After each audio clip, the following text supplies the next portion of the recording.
Силер барсыңар, ертең ел бар. Силер барсыңар, ертең жұрт бар. Силер барсыңар, ертең адамзат бар. Егер де силерде болгон азаматтар шундай туура жолго, туура адамзат тагын улоого келген ушундагы жоопкерчиликке сергек караган аз болсо дагы топ болсо, анда ошол топ баягы элди коркуткан, журтту коркуткан, келечекти кооптондурган көйгөйдөн биз эсен суу чыга алабыз. Андыктан Кудай Таалам силердей болгон азамат жигиттердин катарын көп болсун. Андан кийин мен бүгүн силерди сабактын башынан тартып эле ниетиңерди түздөп коюуну мен мейрамакмын эскертип өтмөкмүн. Мен үчүн дегенде ниет бул бардык нерседен күчтүү нерсе бул ниет. Бардык нерседен өткүр нерсе дагы бул ниет. Бардык нерседен зарыл нерсе дагы бул ниет. Билип койгула, ниетсиз эчтеке болбойт. Ниетсиз биз эч нерсени ордуна сактап да кала албайбыз. Андыктан пайгамбар саллаллаху алейхи ва саллям өзүнүн куттуу хадистеринин биринде иннамал аъмалу бинният. Албетте амалдар ниетке жараша болот деген.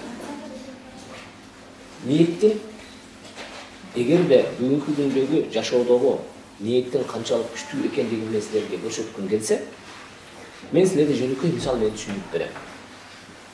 Араңарда машина айдагандар барбы? Жеке өзү машина алгандар барбы? Жеке машинеси барлар барбы? Жок, хорошо. Бүгүнкү күнгө чейин машина болбосо дагы жеке буюм, эмне кайсы бир буюм алгандар барбы? Эмне алгансыз? Буюм дегенде барлык буюм. Мисалы үчүн мындай бир айтайлык бир недвижимость болсун, бир участок болсун, жер болсун, үй болсун, автомобиль болсун, мал жан болсун. Мисалы үчүн алгандар барбы? Хорошо. Мисалы үчүн эмне алгансыңар? Электровелик. Вот караңыз. Вот электровеликти сиз алып аткан мезгилде жөн эле келип келе калып туруп, электровеликти көрө калып туруп эле сонун турбайбы деп алып алдыңызбы же электровеликти алганга чейин менде ошондой нерсе болсо сонун болмок деген бир убакта ниетиңиз болгонбу да? Ниетиңиз жок эле, жөн эле келдиңиз дагы электровелик түш келип алып койдуңуз. Ниет болот кудай. Бар болуп түшкөн азыр. Ойлоп көрсөңүз, ал эмне? Эң алгач биздин жашоодон тапкан бардык нерсебизде эң алгач эмне бар? Ниет бар болот. Анан кийин кайсы бир убакыт өткөндөн кийин ошол ниеттин аркасындагы болгон сиздин аракетиңиз, күчүңүз, эмгегиңиз, акылыңыз, билимиңиз натыйжасында ниеттеги нерсе реалдуу нерсеге эмне болот? Айланат. Мына ошондуктан бүгүнкү күндөгү силердин ушул жерге келип окуйбуз деп, тааныйбыз деп, билебиз деп, эртеңки күндө бир бактылуу үй бүлө тургузамын деген ниетиңер эртеңки күндө ал реалдуу ордун эме кылат иншалла. Сөзсүз табат. Себеби дегенде бүгүн силер ниетиңерди түздөп атасыңар. Ниетти кантип түздөйт дегенде ушундай ниет кылышыңар керек. Эртеңки күнү мен өзүмдүн жаратканым ыраазы болгон, жаратканым буйругандай, жаратканым өзү каалагандай үй бүлө тургузуп, ошол жерде бактылуу өмүр сүрүүнү эмне кыласыздар? Ниет кылгыла. Жөн эле бир барып угуп көрөйүнчү. Мисалы үчүн кечеге келген, өткөнкү сабакка келген балдар бир 20дан ашык бал болгон да. 20дан ашык келген баланын ичинен 2 эле бала кайра кеттир. 18 бала, значит, биринчи сабакка келген учурда бир барып көрөйүнчү, устаз болуп көрөйүнчү деп келди. Анын ниети жок болчу. Ал бир демкени үйрөнөйүн, бир демкенин артынан жетейин, бир демке бир майнап чыгарып, эртеңки жашоомдо пайда көрөйүн деген максаты жок. Ошондуктан мен силерге дагы бир жолу кайталап айтам, балдар, ниетти бекем кылайлык. Ниетти бекем кылайлык. Себеби дегенде бардык иш ниетке жараша. Бардык натыйжа дагы ниетке жараша. Эгерде ушунча сабакка каттап, жумушуңарды калтырып, чарчап чалыгып, шашып бушуп, сабакка келип отуруп, анын жылдын аягына келген учурда кайсы бир деңгээлде майнап чыкпай калса, кайрадан эле ниетиңерге кайрылып, анан сыгып көргүлө. Канчалык деңгээлде ниет коюласыңар. Эгерде ушул сабакта отурган мезгилде ниетиңердин өзүнүн бүтүмдүгү 60%, 70% болсо, Natijаны 60-70% күтө бериңиz. Ниетиңиz эртеңки күнү натыйжада 30-40% пайда көрүп калыңыз, анда ниетиңизди айыптаңыз. Ниетиңиз 30-40% болгон. Эгерде ниетиңизде чындап эле мен мына ушул жерге келген учурда эртеңки жашоо үчүн, эртеңки болочок үй бүлөм үчүн, эртеңки бактым үчүн деп силер толук ишеним менен, толук түз ниет менен келип отурсаңыз, анда ошондой болгон натыйжаны эртеңки күнү жашоодон сөзсүз көрө аласыз. Мен сырттан эми азыркы учурда ушундай болгон тренингдер көбөйүп кетти. Ал тренингтерде эч ким бесплатно өткөрбөй калды, калдысы акча деп калды. Ошол акчалуу болгон тренингтерден бир орус Шорохов беле же Хорошов деген иш кылса ушундай бир чоң тренер келип, Россиядан келип тренинг өткөрдү. Анан кийин ал тренингдин аталышы көчөлөрдө 4-5 жерде чоң баннерден ийип койгон. Ал баннердеги тренингдин аталышы сила намерения деген аталышты өткөрдү. Сила намерения. Намерения не? Я. Ниет да. Анын тренингинин өзүнүн жалпы аталышы ниеттин күчү деп не кылып атат ал? Аталып өтүп атат. Бизге окшоп үй бүлө маселесине кирген жок, бизге окшоп ар бир маселени детальдап карап көргөн жок, ар бир маселеге токтолуп карап көргөн жок. Ал болгону бардык маселеңизди чече турган нерсе эмне деп атат? Сенин ниетиң деп атат. Ал ошол тренингди билесиңер качан өткөргөн? $1200. А биз болсо силерге бесплатно берип атабыз. Ниет тоңдойлук балдар. Ниет түздөйлүк. Ниет түз болгон болсо, балган иштерди айтар эме бар. Түздөйт. Ошондуктан бүгүн мен соц тармактан бир жакшынакай ниетке байланышкан сөздү таптым. Бул мындай деп жазып турат.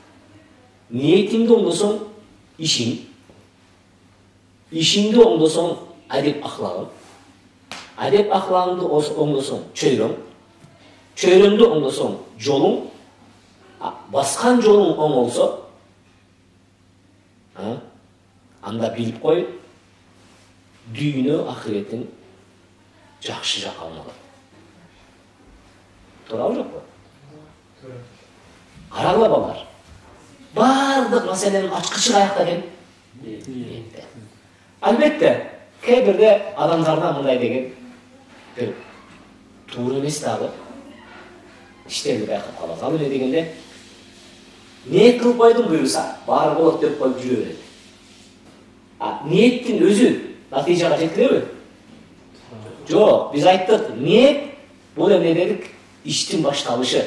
Жана ал өзөгү катары тура берет. Бирок ал өзөктү казып барып жетиш үчүн бизге эмне керек? Аракет керек, тааныш керек, окуш керек, убакыт бөлүш керек. Ошондуктан мен силерден сурап элем, кайрадан ниеттерибизди оңдосок, ишибиз оңолот экен, ишибизди оңдосок, адебибиз оңолот экен, адебибизди оңдосок, чөйрөбүз оңолот экен, чөйрөбүздү оңдосок, жолубуз оңолот экен. Эгерде жолуңуз эле оңолуп калса, анда билип коюңуз, ал жолуңуз аркылуу сиз дүйнө ахиретиңизди эмне кылып аласыз? Оңоп аласыз. Ошондуктан балдар, биз өткөнкү сабакта тилекке каршы мен бүгүн өткөнкү балдар керек деп өткөнкү сабакты улай эле эмне кылган элем, тепкичтелинген экинчи сабакты даярдап келдим эле. Эми мен бүгүнкү келген балдар менен экинчи тепкичтен баштап кетсем, силерге эмне биринчи тепкич дайынсыз болуп калат. Туурабы жокпу? Ар бир нерсе тепкичтеп кетиш керек. Ар бир нерсе өзүнүн ордунда барганы жакшы. Ошондуктан мен силерге айрыкча келген балдардан, бул жерде 3 бала отурат, өткөн сабактарда келген. 3 баладан кечирим сурайм. Силерге мурдагы сабак эмне болуп калсын эми, кайталоо болуп калсын. Мен силерден акчамарды алган жокмун, балким силер ниетиңер менен баары жакшылыкка жеттиңер. Мен силерден акча албайм. Мен силерди эч кимдерден албайм. Болгону силер эмне кыласыңар? Болгону силер ушул маселени дагы бир жолку кайталоо катары эмне болуп кетесиңер, өткөнкү сабакка кайрадан алып кетесиңер. Деги эле өзү үй бүлө куруу маселесине келген учурда балдар, бул улуу жараткандын бизге калтырган өкүмү. Улуу жараткан бизге өкүм берди. Пайгамбарыбыз бизге сүннөт катары калтырган. Бул көрсөтмөлөрдүн бардыгы эмне дегенде, бул улуу жогорку мыйзамдын адамзатка ырыологон туура бактылуулук багыты. Же болбосо инсаниятка ырыологон туура багыт. Туура багытты биз туура таанып пайдалансак, анда биз эртеңки келечекте тургуза алабыз. Эгерде ал нерсени өз жолуна койбосок, биз орду толугу жоготууга кабылабыз. Бүгүнкү күндөгү Европа, бүгүнкү күндөгү экономикалык жактан жетишкен кайсы бир чөлкөмдөр, кайсы бир аймактар экономикалык же болбосо кайсы бир социалдык маселени чечип койгону менен, бирок инсандык өнүгүү, инсандык репродукция деп коебуз, адамдын урпагын улап баруу процессине келген учурда алардагы болгон утук орду толугус болгон утук болду. Эмне айтканда, утук деп айтсак, кээ бир адамдар башкача түшүнүп калышы мүмкүн. Утулуш. Уттуруп коюшту. Уттуруп коюшту. Эмнеси уттуруп дегенде, ал жердеги болгон адам урпагынын төрөлүүсүндөгү болгон көрсөткүчтөрдү эми эч кандай экономикалык көрсөткүч анын калыбына кайра алып келип кое албайт. Эгерде биз миллиарддарды жумшасак дагы, ал көрсөткүч эми өзүнүн туура, натыйжалуу санды кайра бизге чыгарып бере албайт. Ал деген сөз, инсанияттын табияттагы болгон орду эркек менен аялдын мыйзамдуу баш кошуусу менен мыйзамдуу көбөйүүсү бул улуу жараткандын койгон алтын эрежелеринен. Эгерде биз бүгүндөн тартып жаш жигиттер катары, эртеңки баш кошо турган, эртеңки үй бүлө тургуза турган азаматтар катары ушул нерсени туура түшүнүп, ошол нерсени туура калыптандырып барбасак, анда алар көргөн оор күндү биз дагы, эгер мамлекет катары көрбөсөк дагы, жеке инсан катары башыбызда ошол нерсени текшеребиз. Бирок билип койгула, эгерде ошол нерсени бизде инсан катары 1, 2, 3 жеке адамдар биригип отуруп ошол нерсенин санын көбөйтүп алсак, муну биз мамлекеттик көйгөйгө айландырабыз батылы. Мына ошондой нерселерге кээ биздеги болгон кейиштүү фактыларга, статистикалык көрсөтмөлөргө токтолуп өтөйм. Эгерде Кыргызстанда бүгүнкү күндө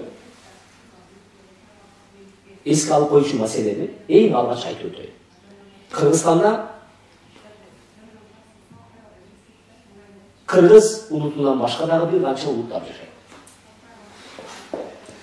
Мамлекеттик мыйзам Кыргызстан жараны болуп калгандыгы үчүн аларга бирдей шартты түзүп берет, бирдей мүмкүнчүлүктөрдү эшигин ачып берет, бирдей алардын укук милдеттерин коргоп берет. Туурабы? Бардыгына бирдей шарт түзүп берет. Мына ошондой бирдей шарт түзүлгөн чөлкөмдө Кыргызстандагы үй бүлө кургандардын саны 17-18 жылга салыштырмалуу 20-21 жылдарда көрсөткүч 10 000 үй бүлөгө кыскарган. Жөндөн эле 10 000 үй бүлө өзүнөн өзү курулбай калган. Ал деген сөз, эгерде 17-18 жылдары 52 000, 53 000 үй бүлө курулуп атса Кыргызстанда, 21 жылга келген учурда өзүнөн өзү эле бир жылдын ичинде 42 000, 43 000 гана үй бүлө туруп калган.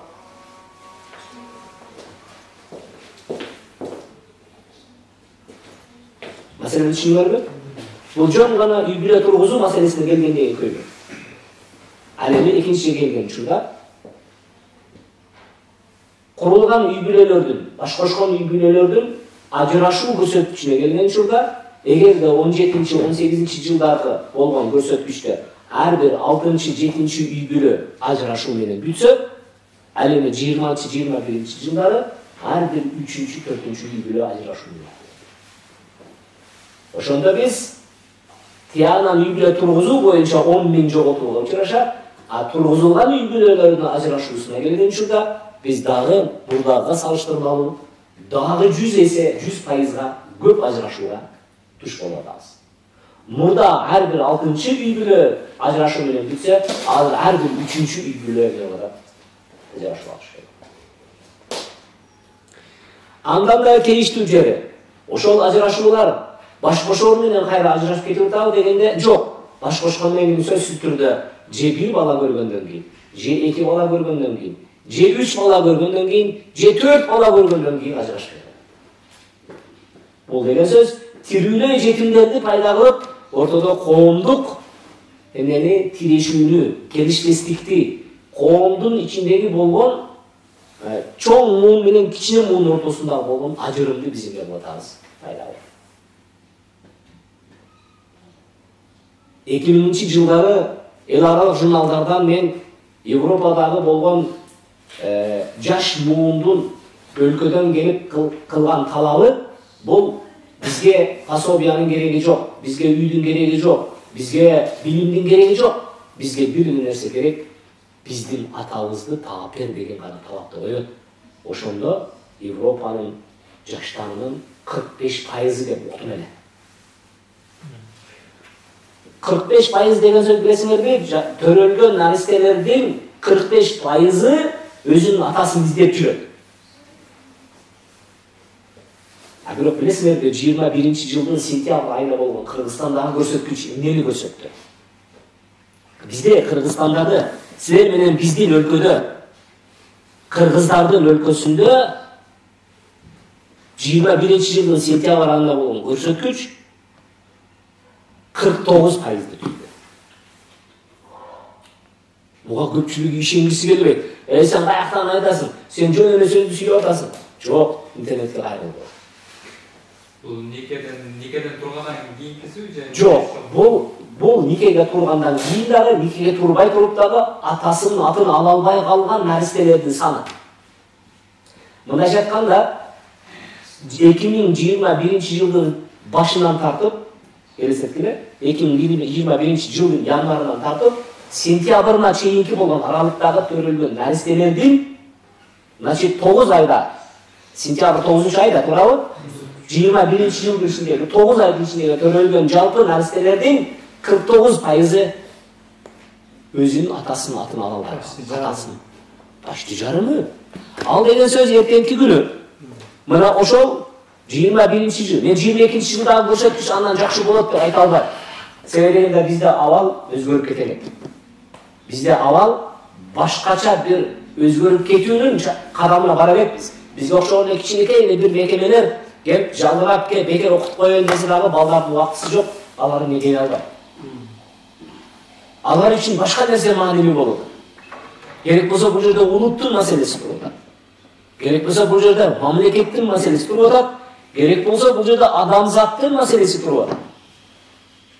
Бирок бизде жигиттерде эмне жок, убакыт жок. Келип, ушул нерсени таанып билип, анын алдын алуунун кайсы бир жеке кишиден башталат балдар. Мамлекет жеке кишиден тургузат. Адамдын урпагы жеке кишиден уланып барат. Эң алгачкы адам, биринчи жаралган адам билеби? Адам алейхисалам. Үчөө болуп төрөлгөн Мария алейхисалам? Жок, бирөө эле болуп төрөлгөн. Ошол бир адам алейхисаламдан бүгүнкү болгон 8 миллиард адам ошондон таркалып турат. Ал деген сөз ошол канчалык чоң мамлекет болсун, канчалык чоң урпак болбосун, канчалык чоң коом болбосун, ал бардыгы эмнеден түтөлөт? Бир адамдын түтөлүүсүнөн өлкө болот. Чөйрө болот. Коом болот. Эми карагыла балдар. Биздеги болгон эми көрсөткүчтөрдүн бир жак четин айтып атам. Мындан дагы оор көрсөткүчтөр бар. Мунун баары эмнеден дегенде биздеги үй бүлөлүк институттун алсыздап кеткендигинин себебинен. Силерге окшоп үй бүлө курууга келген учурда мен бир сергек таанып билип, эртеңки жашоомду бир туура нукка курайын, туура негизге курайын деген жаштардын эмнесинен аздыгына. Балким биз ушул окутууну мектепке киргизишибиз керек. Балким биз бул нерсени университеттерге киргизишибиз керек. Балким биз силерди эртерээк ушунун зарылчылыгын, мунун ордуун, маанилүүлүгүн эртерээк түшүндүрүшүбүз керек. Бирок бул нерсени биз кыла албай атабыз. Рахмат силерге. Ушундай болсо дагы азыр мен байкашымча 21 жаштан, 22 жаштан тартып 30га чейинки балдар отурушат. Бул жакшы. Билесиңерби? Эгерде биз силерди таппай калсак, анда биз эмне кылабыз? заттын кылабыз. Маселеге эми кайрадан статистикалык данныйлардан кийин биз эми өзүбүздүн темага өтөлүп. Биз айттык, балдар, салттуу үй бүлө деп кимди айтабыз дегенде, салттуу үй бүлө деп бул атадан ападан турган, бул элге, журтка, адамзатка таанымал улуу жараткандын өкүмүнө ылайык болгон үй бүлө ушул. Аял анан эркек. Акыркы FIFA чемпионаты өтүп аткан Катар өлкөсүн уктуңар, Ал жерде эмне өтүп атат? Футбол чемпионаты өтүп атат. Футбол чемпионатында өтүп аткан аймакта болгон кээ-бирки көрүнүштөргө баа бердилерби? Уктуңарбы ушундай маалыматты? Эмне болгон маалыматты уктуңар? Жашыл көк түстөгүлөрдү таптакыр ошол өлкөгө киргизбей коюунун кадамына барышты. Себеби дегенде ал жерге миллиондогон туристтер келди, миллиондогон жаштар келди, болгондо дагы ал жака картаңдар бара албайт. Ал жака потенциалдуу, урпак улаган, өзүнөн урук чыгара алган, өзүнүн курсагында урукту өндүрө турган эркек аялдар бар. Туурабы? Ошол мезгилде биз эркек менен аялдын түшүнүгүн, көз карашын бура салып туруп, эркек менен эркек жашаса боло берет, аял менен аял жашаса боло берет десек, анда биз эмнеге балта чапкан болобуз? Адамдын урпагына, анын көбөйүүсүнө балта чапкан болобуз. Буга чейинки өткөн дүйнөлүк олимпиадалар, буга чейинки өткөн дүйнөлүк чемпионаттардын бардыгы мына ошолордун коштоосу менен, ошолордун рекламасын жайылтуу менен, ошолордун байрактарын көтөрүү менен, ошолордун кызыкчылыгын колдоо менен өтчү. Бардык дүйнөлүк чемпионаттар. Бирок Катар ошого келген учурда жок деди.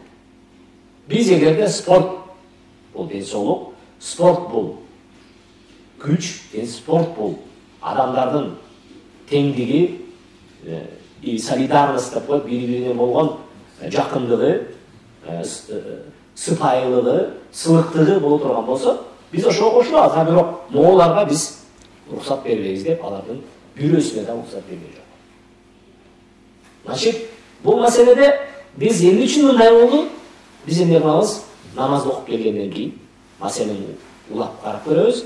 Ал эми биз ушул жерден биз түз берүү аркылуу дагы көрүп аткандарга кечирим сурайбыз. Намаз окуп алгандан кийин буюрса сиздерге калган темабызды улайбыз буюрса. Алхамдулилlah, салату вассалам алейкум балдар, намаздар кабыл болсун. Намаздан кийин урматтуу биздин түз берүүгө катышып аткан көрөрмандар, кайрадан сиздер менен жүз көрүшүп, биз баягы статистикалык көрсөткүчтөрдү улайлы. Мен силерге да андан да коркунучтуураак жерге токтолгум келет. Ал эмне дегенде, бүгүнкү күндөгү ошол үйлөнүүлөрдүн санынын кескен азаюусунда дагы, талактын көбөйүүсүндө дагы, балага болгон урматсыздык, балага болгон айталык кай деген мамиленин дагы чоң көрсөткүчү Кыргызстанда жашап аткан кыргыздарга көбүрөөк экени болот, тиешелүү болот. Кыргызстанда эгерде мындай айтканда стабилдүү жашап аткан үй бүлөдөгү болгон бала көрүү көрсөткүчүнө келген учурда Кыргызстандагы эң көп бала көргөн үй бүлөлөрдүн саны жалпы балалуу болгон үй бүлөлөрдүн 15% көрсөтөт. 15% үй бүлө көп балалуу деп 5 баланын тегерегиндеги, эмне, бүгүнкүндө 5 балалуу көп балалуу болуп калбадыбы? 5 баланы көрсөтөт, 15% көрсөтөт. Бирок 85% 2 же 1 баланы көрөт. Ал эми анын жанында Кыргызстанда жашаган башка улуттардын көрсөткүчү, алардагы көп балалуу көрсөткүчтүн порогун, 5 балалуунун порогун 85% өтүп кеткен. Айрыкча бизде жашаган дуңгандар, өзбектер, уйгурлар, Кыргызстанда жашагандар. Алардын көрсөткүчү бизгине караганда тескерисинче. Бул жердеги маселеге сергек караш керек. Бул маселеге ойгоо караш керек. Бул маселеде кээ бир адамдарды экиден аяк ал десе, теригип, ой, ал Кыргызда болгон эмес деп, өзүн современный сезген балдар кишини ойгонуш керек. Бул адамдын генофонду дегенге чейин барып, кайсы бир өзүнүн акылсыз несин сөзүн айтат. Чындап келген учурда, эгерде Кыргыздын баласы бүгүн көбөйбөсө, анда эртеге жерди кимге өткөрүп беребиз? Эгерде бүгүн кыргыздын санын көбөйтпөсөк, анда эртеңки биз кайсы муңдан биз жакшы күтүп атабыз. Каримов президент болуп келгенден кийин 94-95 жылдары элдик трибунага чыгып, ошол жерде элге кайрылып сүйлөгөн сөзү менин дагы эле кубалагымды жаңырып турат. Каримов өзү давно эле топурак астына кирип кетти. Бирок ошол сүйлөгөн сөзү менин кубагымда дагы эле жаңырып турат. Ал эмне деп сүйлөгөн билесиңерби? Ошол мезгилде президент болуп катары сүйлөгөн сөзүндө Өзбекстан улуу өлкө деген сөзү бар. Өзбекстан улуу өлкө. Улуу өлкөнүн келечеги көп сандуу жарандарында деген. Улуу өлкөнүн күчү көп сандуу болгон жарандарында. Ошондуктан Өзбекстанда биз киши санын көбөйтүшүбүз керек. Себеби дегенде көптөн көп чыгат деген сөз айткан. Себеби дегенде көптөн көп чыгат. Бул сөздүн сыры эмнеде?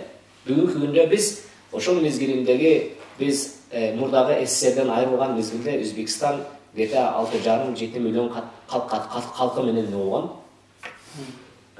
Бөлүнгөн. Бүгүнкү күндө Өзбекстандын калкынын саны канча? 37 миллион. Кээ бирки маалыматтар 38 миллионду да айтылат. Бирок Каримов ошол мезгилде ол стратегиясы ишке аштыбы? Ашты. Көптөн көп чыгат деген сөздүн сыры каякта? Көптөн көп чыгат деген сөздүн сыры балдар. Адамдардын өздөрүнүн адамдык сапатка келген учурда, адамдык табиятка келген учурдагы болгон көрсөткүч мындай. Ар бир 100 кишиге деп саналат. Ар бир 100 кишинин ичинен 90-ы ученый болуп кала алабы? Анда, значит, ар бир 100 кишиден 10 эле киши акылдуу болот. Өзгөчө одаренный акылга 10 эле киши эмне болот? Ээ болот. 10 эле киши өтө өзгөчө таланттуу жазуучу болот. 10га жетпеген. 10 эле кишиде башкалардагы жок өзгөчөлүк, чыгармачыл сапаттар болот. Ошентип отуруп 100 кишинин ичинен тигинден мындан болуп отуруп 100 кишинин ичинде эң жарактуу коомго пайда келтирген, коомду бир туңгуюктан алып чыккан, коомго бир өзүнүн салымын кошкон, коомго бир түздөн түз кызмат өтөгөн жакшы чыган адамдар 100 кишиден ашып кетсе 12-13 эле киши чыгат. Жана биз айтып аткан кишилердин арасында тандалып келип 100 кишинин 12си гана жарактуу болот. Эми карагыла. 37 миллиондон ошондой жарактуу кишилер көбүрөөк чыгабы же Кыргызстанга окшогон 6 миллиондон ошондой жарактуу киши көбүрөөк чыгабы? Естественно. Бул арифметика бул. Арифметика. Андан сырткары биз мына мамлекет катары чек ара маселесине келген учурда, бажы маселесине келген учурда, экономикалык маселелер келген учурда, аскердик маселелерге келген учурда, кошуналар менен болгон анча-мынча келишпестик учурларда түзүлгөн кырдаалдардын маселесинде биз эмне болуп атабыз? Алсыз. Акча менен сөз да туурабы? Эгерде биз көп болсок эмне болот эле? Бул маселелер өзүнөн өзү чечилет. Туурабы? Значит, биз үйрөнөбүз деп аткан нерсе эмне десек, балдар, ойлогула. Силер бул жерге келип туруп, волонтерсиз. Зарядка өчүп калды. Меники? Волонтерсиз. Билемейм го. Бул бияка жазып атабы же, бияка жазып атабы кандай? Ти телефонго жазып атам. Бияка жазып атат. Эми карагыла. Карагыла балдар. Значит, биз бул жерге маселеге келген учурда менин жеке маселемди чечкени келген жок. Мен керек болсо өлкөнүн маселесин чечкени келип атат. Мен жеке өзүмдүн эртеңки кичинекей үй бүлөнүн ичиндеги болгон өзүмдүн баягы өзүмө таандык Жолумду оңдоп алайын деп эмес, улуттун жолун оңдойм деп келип. Балдар, бүгүн кыргыз жигиттери өзү билек түрүп, өздөрүнүн ишин өзү оңдобосо, кыргыздардын келечеги үчүн кам көрө турган бүгүн эч ким жок. Мен мындай чакана силерге патриоттук сөзүмдү айтайын да. Патриоттук акыркы кайрылуун жасайынбы? Ал эмне дегенде, эгерде мен менен сен экөөбүз жасабасак, биз үчүн эч ким жасабайт. Мен анан сен эртеңки күнүбүздү азыр жасап камын көрүп калбасак, биз үчүн эч ким башчы болуп атпайт. Алардын максаты, алардын эртеңки күнү, алардыкы чоң мастыктын, чоң бир иллюзиянын аркасында кетип атат. А бирок бүгүн алдын алып кала турган маселе дегенде кыргыз үй бүлөсүн түптөп калуу маселеси туруп атат. Ошондуктан биз бул жерге келип үйлөнүү эмне айтканда, мен качан үйлөнөм деген суроого жооп издеп келдик. Чындап эле. Баарыңарда ошол суроо бар, туурабы? Мен качан үйлөнөм? 22 жаштагылар барбы? 21-чи? Жок экен. 21 жашта бирөө бар. 30 жаштагылар барбы? 30 жаштан өткөндөрчү? 28дегилер барбы? 27, 26, 25, 24, 25 барбы? Бар, 27 бар. 27-лер, машаалла. Значит, аксакалыбыз 27, а кенжетайыбыз 21 экенбиз. А бирок биздин аталарыбыз канча жашта үйлөнгөн билесиңерби? А биздин чоң аталарыбыз алар 14-15 жашына келип, кадимки эле түтөн батырды, жоопкерчиликти сезип эле, бардык нерсени эмне кылган? Бул меники, мен жасай турган жумуш деп эле эмне кылган? Жашоонун мойнуна алып эле, ошонун жоопкерчиликтей эле көтөрүп кеткен. Маселе каякта экен дегенде, шарият буйругандай эле балдар, үй бүлө куруудан болгон биринчи жоопкерчилик эркектин мойнунда. Шарият биринчи жоопкерчиликти эркектин мойнуна коёт. Кандайча дегенде, үй бүлө тургузгандан кийин эркек киши өзүнө жана өзүнүн өмүрлүк жарына тиешелүү болгон бардык анан пайда болгон наристелердин дагы бардык чыгымдарын камсыздоо милдети да эркектин мойнуна жүктөлөт. Бир гана аларды камсыздоо жагын эмес, алардын материалдык гана дөлөтүн толуктоону милдет кылбастан, алардын ден соолугун, билимин, адеп ахлагын, жүрүм турумун, дүйнө таанымын керек болсо алардын Кудай астындагы болгон милдеттерин дагы так аткарууга келгендеги жоопкерчиликти атанын мойнуна калтырат. А бирок тилекке каршы биз басып өткөн доор, биз басып өткөн жол, биз басып өткөн мезгил өзүнүн кайсы бир мүчүлүштөрү менен келди. Ал эмне дегенде, менин атам мага кайсы бир жакшы сөзүн айтканга жараксыз болуп калды. Себеби дегенде, коммунизмди орнуна төрөлүп калган. Баарыңардын атаңар коммунизмдин балдары. Ал байкуш эмнени айтсын силерге? Ленин атабыз десинби? Ал уже Ленин ата кетти. Компартия десинби? Анын түп тамырынан жок. Коммунизм жашаш керек дейбиле? Ал дагы өлүп жок болду. Анан силерге эмнени айтсын байкуш? Ал ошондон башка эч нерсени үйрөнгөн жок да. Туурабы? Ал үчүн аталарды айыптабаш керек, себеби дегенде алар мезгилдин курмандыгы болушу. Кайсы бир доордун эмнеси болду? Курмандыгы болушу. Аларды айыптабашыбыз керек. Аларды жекпе көрбөшүбүз керек. Тескерисинче биз аларды аяшыбыз керек. Аларды аяшыбыз керек, аларды түшүнүшүбүз керек. Себеби дегенде эч качан үйүнөн чыкпаган кишини биз сен үйүңдөн чыкпаган бир дөдө экенсиң деп айыптабашыбыз керек. Себеби дегенде ал ошол тагдыр менен, ошол жол менен, ошол тандоосу менен ал эмне кылган жок, үйүнөн чыккан жок. Мына ошондой эле биз ошол мезгилден келген аталарыбызды же апаларыбызды биз айыптап, аларга биз эмне күнөө калтырбашыбыз керек, күнөө арткашыбыз керек. А тескерисинче биз өзүбүз тааныган, билген нерселерди аларга айтып берсек, колубуздан келсе, бул жакшы.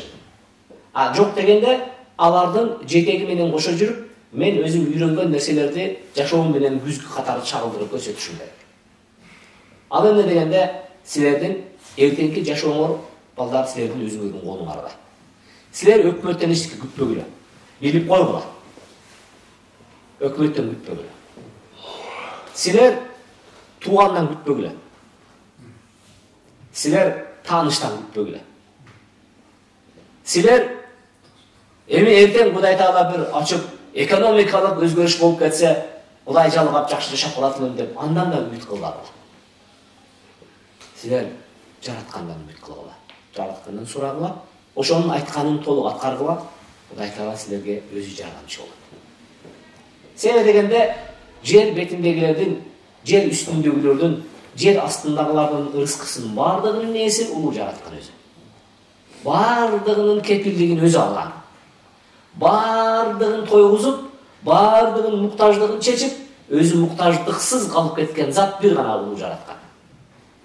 Ошондуктан биринчи эч бир кадамды жашабай туруп, эч бир ишке киришпей туруп, мен силерге айтат элем, ниетти түздөйлүк, жараткандан гана үмүт кылайлык.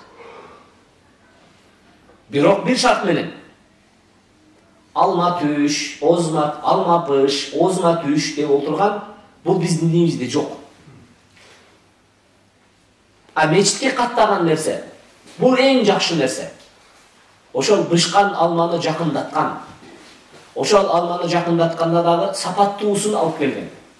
Адалын, туурасын, таттуусун, жарактуусун алып келген өзү ошол. А бирок көпчүлүк бул нерсени туура эмес түшкөнлүктөн, мусулмандар ушул мечитке каттап эле ошол жакта эле мынтип эле иш кылбай эле бекерчилеп эле мынтип отурат дейт. Жок. Мусулман бекерчилеп барбайт ал жака. Мусулман убактысын санап, азан чыкканда кулагына мезгилде, азан жаңырган мезгилде чуркап барып намазын окуп, кайра чуркап келип жумушуна кирет. Мына ошондой болуш керек. Силер дагы бүгүн азыр баарыңар жумуштан келдиңер, туурабы? Чалкалап жаткан эч ким жок бүгүн. Баарыңардын койгон максатыңар, мойнуңа алган жоопкерчилигиңер, алган багытыңар бар. Силер кечеги 3-4 класстын же мектепте окуган балдар эмессиңер. Силер бышып жетилип, коомдун уже жашоосу азыркы болгон жашоонун таягынан уже тумшууңарга 2-3 жеген балдарсыңар. Акча каяктан келет? Кантип келет? Кантип иштетиш керек? Бул нерсени силер эмне кылып калдыңар? Байкап калдыңар. Бул деген сөз силерге өтө жакшы болду. Себеби дегенде жашоонун ушундай катаал келген мезгили өзү адамдарды бир жакшы рухка бурат. Кандайча мен силерге жөнөкөй түшүндүрүп берейин. Жетим өскөн бала менен эрке болуп өскөн баланын ортосундагы айырмачылыкты эле мына карап көрөлү. Жетим өскөн бала атасыз бала. Ал атанын мээримине жетпесе дагы турмуштун таягына бышат. Жетим өскөн бала даяр тамак жебесе дагы өзү сындырып жеген катуу нанды маңдай тер менен келишин сезет. Жетим өскөн бала апанын кучагында жыргалчылыкты сезбесе дагы, бирок тамандан өткөн муздак канчалык баалуу экендигин билет. А бирок үйдөгү ата-эненин кучагында, эненин кучагынан, этегинен алыстабаган, атанын эркелеткен сөзүнөн алыстабаган бала, ал баланын жанында дагы 30 жылдан кийин эсине келет. Ал 30 жылдан кийин эсине келген мезгилде, бул жетим өскөн бала эртеңки күнү ал эмне болот? Ал турмушту кадыр эсе жөнгө салып, очор бачар болуп, турмушун ордуна коюп, анан чалкалап отуруп ысык чай ичип атканын көрөсүңөр. Туурабы жалганбы? Мындай болчу болсо балдар, жашооңорго келген ушундай сыноо мезгил мына ошондой деп кабыл алгыла. Мындай болгон экономикалык тартышты, жумуштун жоктугу, жумушсуздуктун жайылышы, силерге ылайыктуу болгон эмгектин жумуш орунунун жок болушу, силердин алган эмгегиңердин турмушуңарды каптабай аткандыгы, бул жумуштан чыгып экинчи жумушка каттап атканыңар, экинчи жумушту бүтүрүп алып үчүнчүсүнөн чуркап атканыңар, бул силердин пайдаңарга келген нерсе. Бул жерде да улуу жараткандын бир чоң даанышмандыгы бар. Ал эмне дегенде Аллах Таала силерге эртеңки жашооңордун жакшы курулуп калышын эмне кылып атат? Силерге тартуулап атат. Бул жерде чоң даанышмандык бар. Эми ошол учурда силер дагы ошол мен билем. Силердей болгон башка бир чөлкөмдөгү Европадагы, Россиядагы жигиттер Үйлөнүш десең, азыр силерге окшогон 21, 22, 23 жаштагы балдар барып үйлөнбөйсүңбү десең, ал хахалап күлөт. А бирок силер болсо серьезно, мындай бир жоопкерчилик менен кадам коюп келип, жок, бул нерсени мен үйрөнүшүм керек. Бул нерсени мен билишим керек. Бул себеп дегенде мен мунсуз эртеңки жашоомду элестете албайм деп келдиңер. Туурабы жокпу? Туура.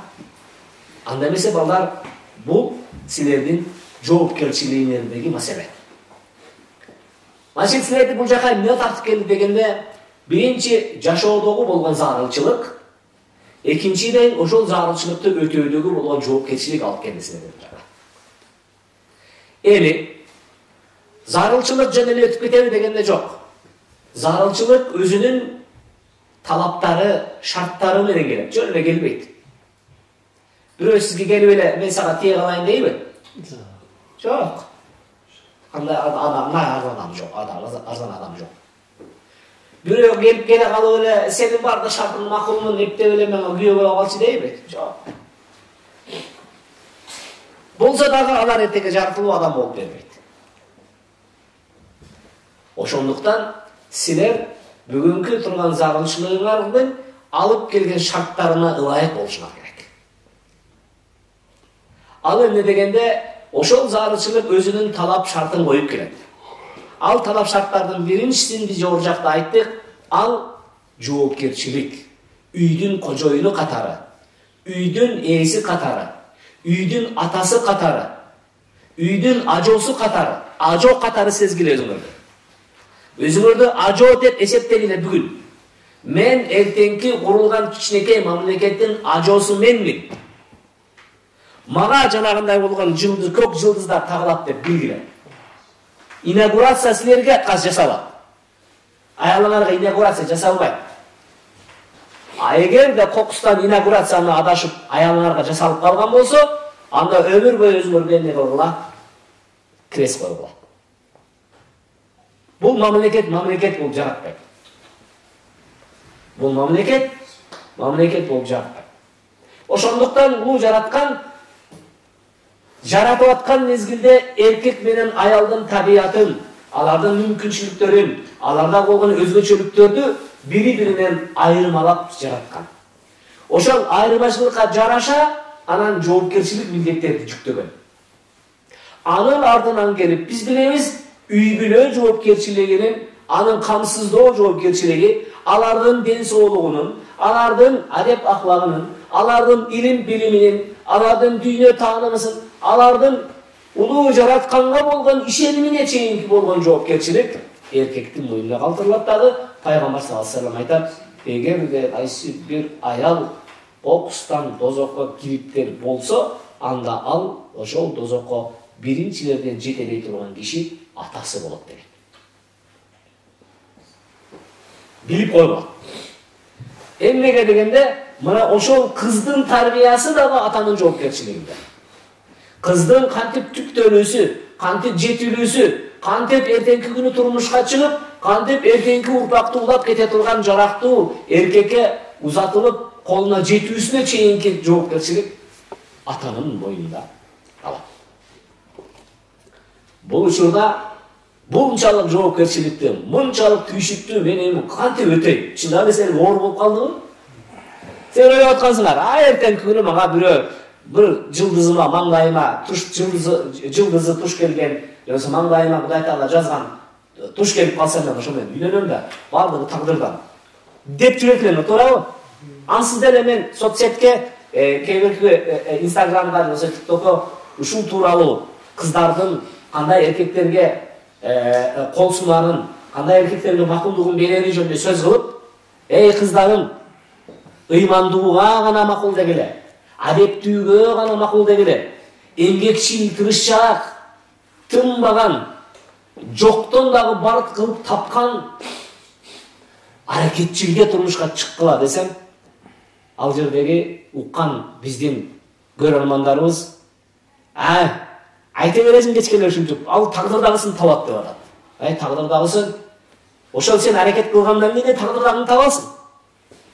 Бирок кол ушуруп отуруп алып тагдырга келгенге караганда, кичине бир маңдай тер агызып туруп тапканың таттуураак болот го. Сен иштебей туруп алганың таттуу болобу же иштеп туруп тапканың таттуу болобу? Ошол учурда сен кайсынысын тагдырдагым деп таптың? Экөө тең. Экөө тең тагдырыңда бар эле. Бирок сен аракетиң менен таттуурагын алдың го. Татыктуурагын алдың го. Мен дагы айтам. Силер базарга барган мезгилде ушул үстүңөрдө турган куртканы көрө калып эле баса калып алдыңарбы? Алар силер бир канча контейнерди аралап жүрүп, аны ошол куртканы жапкыргансыңар. Хорошо. Бүгүн кафеге кирип тамактангандар болдубу? Кайсы бир күнү кафеге кирип тамактанасыңар, туурабы? Вот кафеге тамактанган учурда тамактын любой нага берип дейсиңерби? Тандайсыңар да, туурабы? Эмне үчүн анда мен тамак жегенде тандаганга мүмкүнчүлүгүм бар, кийим кийгенде тандаганга мүмкүнчүлүгүм бар. Машина алганга акча жыйнагандан кийин дагы барып машинени тандаймын. Үй алганга келген учурда үйдү тандаймын. Дей койчу, жашоодогу бардык нерсени тандоого келген учурда мен өлө тандаймын дагы, кантип өмүр бою менен жашай турган келинчек келген учурда эми Кудайдын жазганын алам дешим керек. Бул жерде да тандоо мүмкүнчүлүгү барбы жокпу? Бул жерде дагы тандоо мүмкүнчүлүгү бар балдар. Причем болгон учурда дагы өтө чоң жоопкерчиликтин аркасындагы тандоо талабы коюлат. Себеби дегенде эмне үчүн тандоо керек болот? Айткылачы. Эмне үчүн тандоо керек болуп калат? Биринчиден эртеңки күнү өкүнбөш үчүн. Өзүңө ылайыктуусун. Өзүңө ылайыктуусун, эң туура. Жашоону тактуу жашаш үчүн. Жакшы эне болуш үчүн. Жакшы бала өстүрүш үчүн. Эртеңки күнү сиз айдаган будай эккилер келсе, кандай жерге будай экетилет? Эгерде силерге будай эккиле деп мүмкүнчүлүк берсе, жаңы соттогу будайды алып келди. Силерге өтө түз кирсең. Топтогу жакшы, сууга оо. Түз ал жактан кирсең. Караңла. Силерге өтө жакшы сорттогу будайдын өнүмүн берди. Силерге өтө айдаганга ылайык болгон тыйын төпөрдү төлөп берди. Анан кийин айтты, силерди айдагыла будай деди. Кайсылар бар айдасыңар? Тоого апар айда саласыңарбы? Жок. Биринчиден кандай жер табасыңар? Тегиз жер. Суулуу жер. Жумшак жер. Анан Берекелүү. анан жок. Коопсуз. Семиз жер. Түшүнөсүңөр, семиз жер? Ал жердеги витамини жетиштүү, көп жылдан бери иштетилбей жаткан кара топурактуу, кемиңдин, нарындын, кочкордун жериндей болгон эмне жер керек болот? Өтө семиз жер керек болот. Туурабы жокпу? Значит, силер эртеңки кандай жерди издеп атасыңар? Семиз жерди издешиңер керек. Куурап калган, сепсем дагы өспөгөн жерлер да болуп калат, билип койгула. Өсүп чыкса дагы кыйшайып өскөндөр болуп калат. Өсүп чыкса дагы кемтик болуп калчулар болуп калат. Ошондуктан балдар, биз жөн кадам жасап аткан жокпуз. Билгиле, силер эртеңки күнкү мындайча айтканда багбансыңар. Багбансыңар. Силер эртеңки күнү эмне кыласыңар?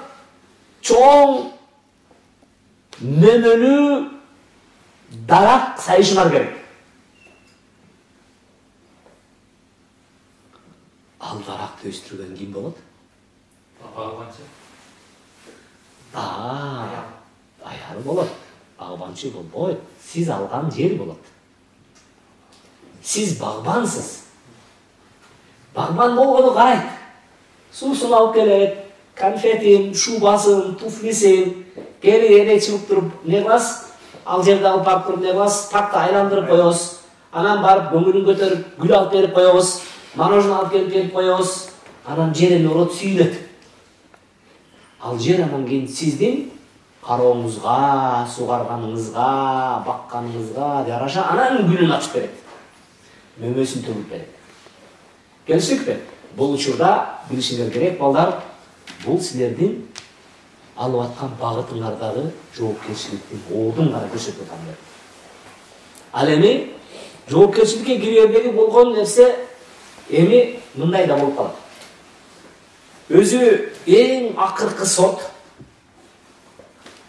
складтын бурчунда калып кеткен бучу болгондо дагы. Анан мен только семиз жерге айдалат элем дей берет. Бул реалдуу нерсеби? Значит, силерде жакшы үйрөн бар болсо, анан жакшы жер издегиле. Силердеги издеп аткан жакшы жерге ылайыктуу жакшы үйрөн даярдагыла. Силер өзүңөрдүн сактаганыңар өзү бучу үйрөн, анан кийин мага суулуу жер керек эле, тегиз жер керек эле, мага семиз жер, кара топурак керек эле дегениңерден пайда жок. Ошондуктан эми өзүбүздүн жоопкерчиликке керек. Ал деген сөз балдар, мен эгерде кээ бирки жигиттердин келип сурап калганынан таң калам. Устаз дейт, мага бир жакшы кыз керек эле дейт. Ыймандуу, намазын калтырбаган, анан такыба деп сүйлөп атканда эле тамекинин ышы келет да. Тамекинин ышы келет. Оозунан тамекинин ышы келип атат, анан onu издегени эмне? Такыба кыз керек. Намаз окуган кыз керек. Бул эмне? Мен айткандай эле өзү үйрөн бучу, анан кийин издеген жери кара топурак болуп атабы? Анан дагы бирөө келет, устаз, ушундай бир жакшы ыймандуу кыз керек эле. Хорошо, ыймандуу кыз таап берейин. Өзүң намаз окуйсуң десем, эми ниет бар дейт. Кара. Сен мен вообще такыр түшүнө албайм да. Базарга барып туруп, Риом бар го, тетиги машина базар бар го. Не деп коет? Авторынок, Не деп коет аты? Авторынок, Авторынокко барып, эң жакшы, бирок арзан машинени таап бергиле дедиңиз. Бул реалдуу нерсеби? Эң жакшы, бирок арзан. Ушу мен чөнтөгүмдөгү акчага ылайык, бирок эң жакшы машина болсун. Бул реалдуу нерсеби? Жок, таксылар. Эгерде силер жакшы машина айдаймын десеңер, жакшы акча көтөрүп баргыла. Ошондо мечтаңар ордун табат. Туурабы? Эгерде акчаң аз болсо, ошол акчаңа ылайык машинеге ыраазы бол. Онун башкачага сен татыктуу эмессиң. Сен талпынбай эле кой. Сен жерди жети кыдыр, ошондой эле ылайык деп.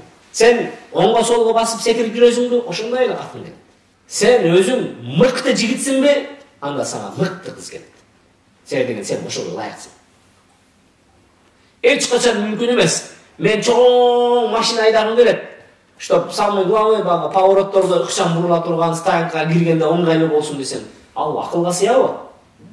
Жок, чоң машина айдагың келсе, ошол чоң машинанын капризине чыдашың керек. Стоянка коюш кыйын, повороттор оорураак, кооптуураак болот. Машинанын ичиндеги трактор, баягы айрыкча Бишкектин тар көчөлөрүнөн жүргөндө капталыңды көп карап жүрүшүң керек. Ошондо эле жүрө аласың. Туурабы? Мына ошондой эле балдар, силер ким болсоңор, алганыңар ошол болот. Силер ким болсоңор, алганыңар ошол болот. Андан кийинки маселе, балдар, ошол алган адамды могул жерде бул жигит жакшы айтты, өзүңө ылайыктуу нерсени алыш керек деп. Чындап эле келген учурда Алла Таала Кур'анда аял менен эркекти экөөнү бири-бирин толуктоочу жан катары, жан шерик катары сүрөттөгөндө, силер аларга кийимсиңер, алар силерге кийим деген да. Түшүнгүлөймүн. Силер аларга кийимсиңер, алар силерге кийим болуп берет деген.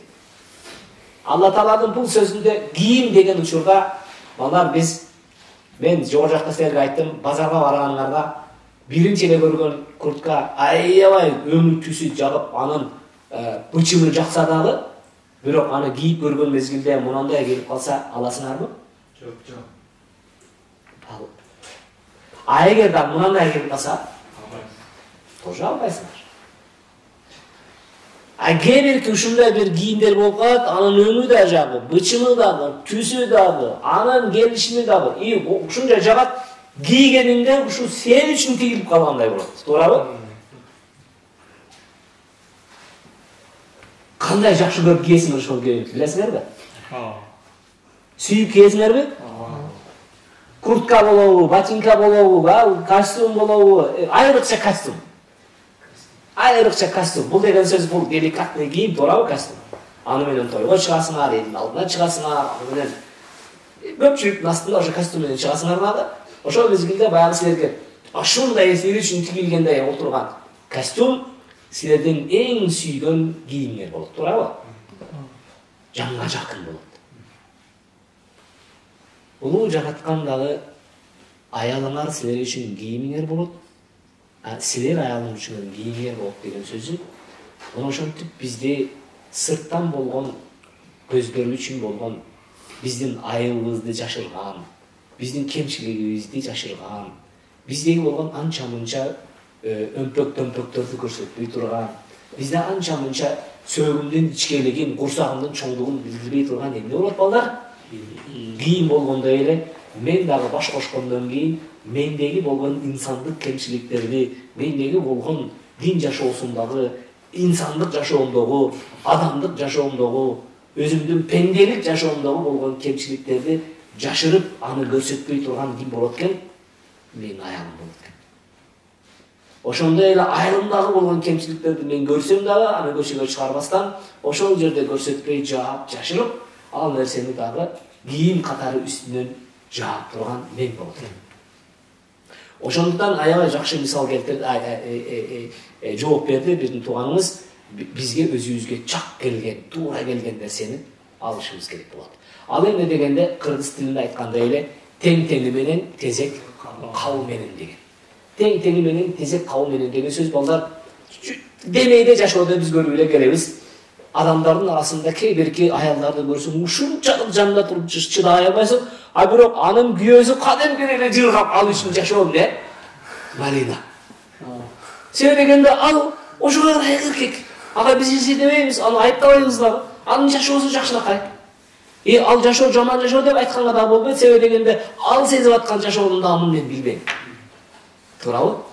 Бирок ошол эле учурда кайсы үй бүлөгө барсаң эркектеги болгон зөөкүрлүк, анын оозунан чыгып аткан жагымсыз сөздөр, анын баягы өзүн алып жүрүүсү, кереги кечкеле тамекени життеп алып анын өпкөсүнүн жарымы чирип калган сасык жит чыгып атса дагы, анын жанындагы бактылуу аялды көргөн мезгилде эми тагдыр ушул экен да.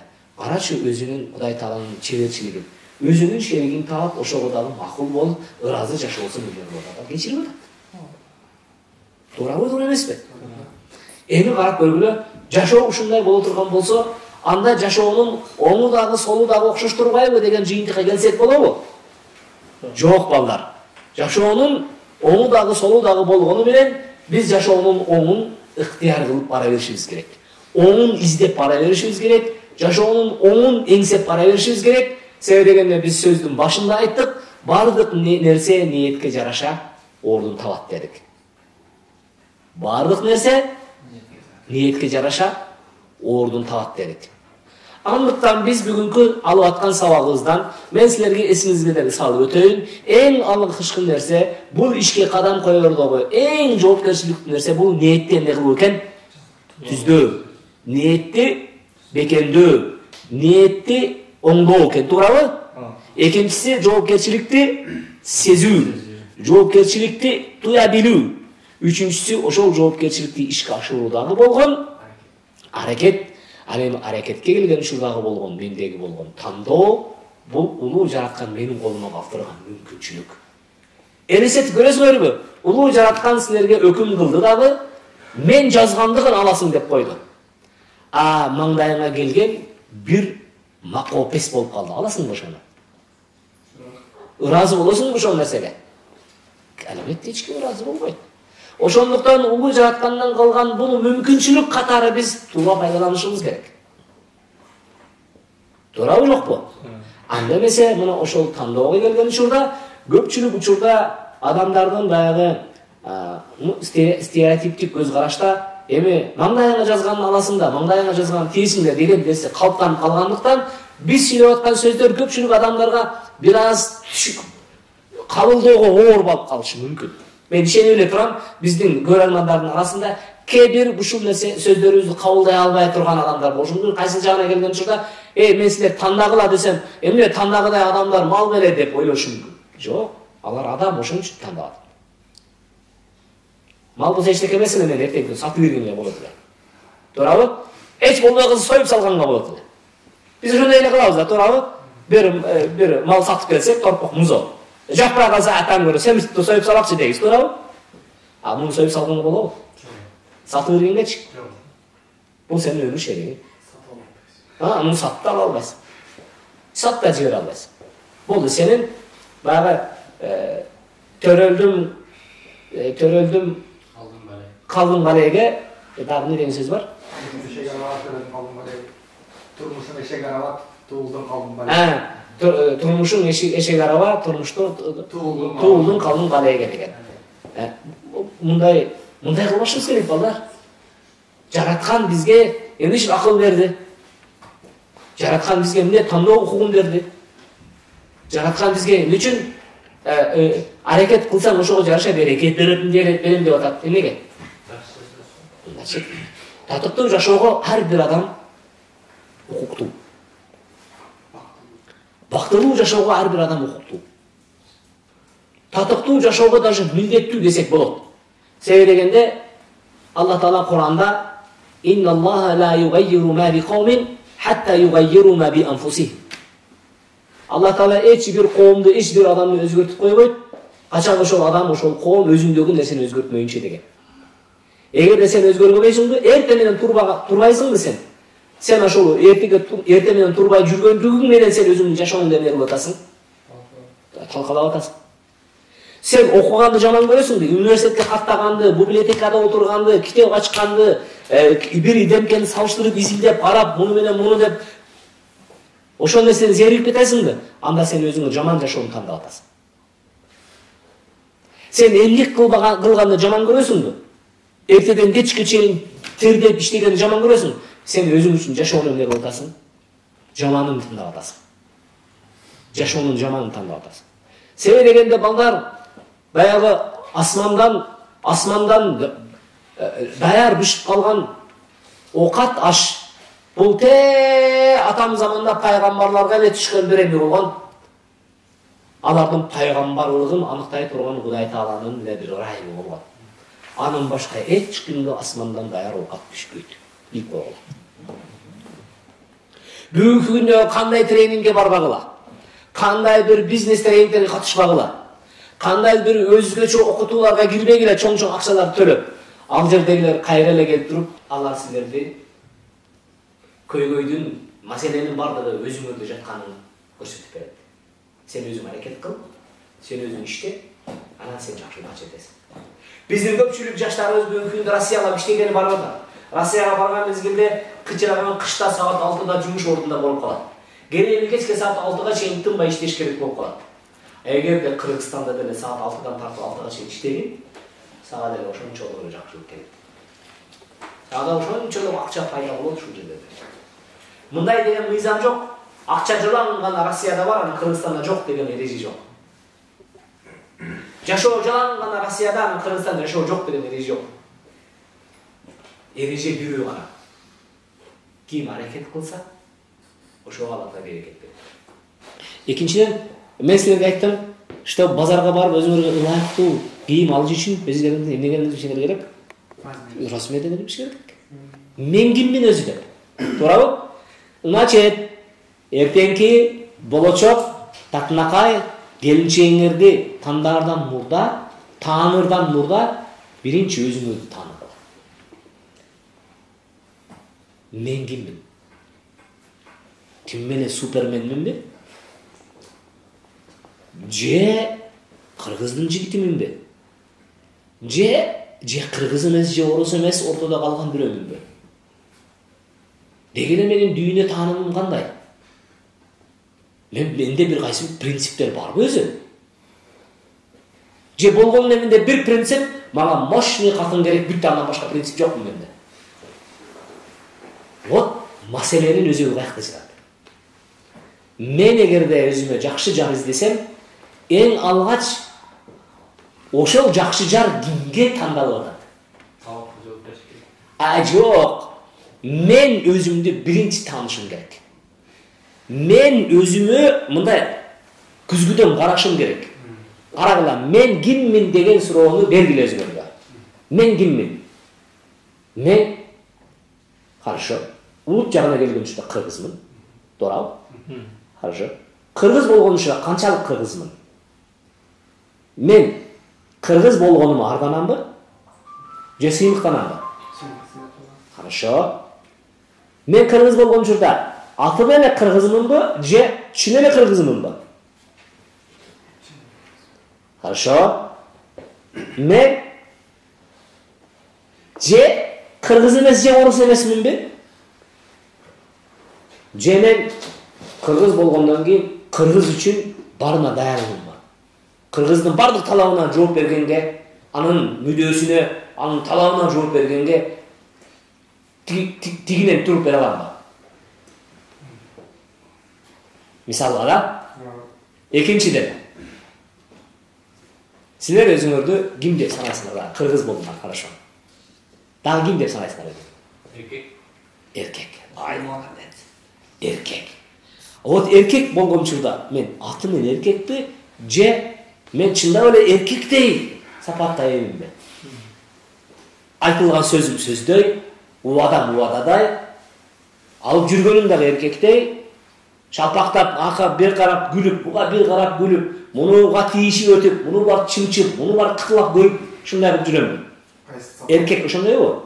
Жок. Эми карагыла. Эркек болгон учурда мен чынап эле атыма эркекминби, же затымда эркектик барбы? Эркектик болгондо менде кандай эркектик принциптерим бар менин? Значит, адам өзүн өзүгө таанууга келген учурда мына ушундай болгон суроолорду берип көрсүн. Ушул жерде отурган ар бирибиз өзүбүзгө бир сыйра анализ берип көрөлүк. Мындай өзүбүз отуруп алып бир 10 мүнөт мүмкүн болсо кагазга түшүргүлө. Ар бир суроого жасалма жооп бербегиле. Өзүңөрдү өзүңөр алгайсыңар. Силерде кандай бүгүнкү күндө турпатыңар кандай болсо, ошондой жазып келгиле. Бул силерге биринчи задание болду. Колдан келеби? Бул силердин эртеңки кылган кадамыңарга чоң жардам берет.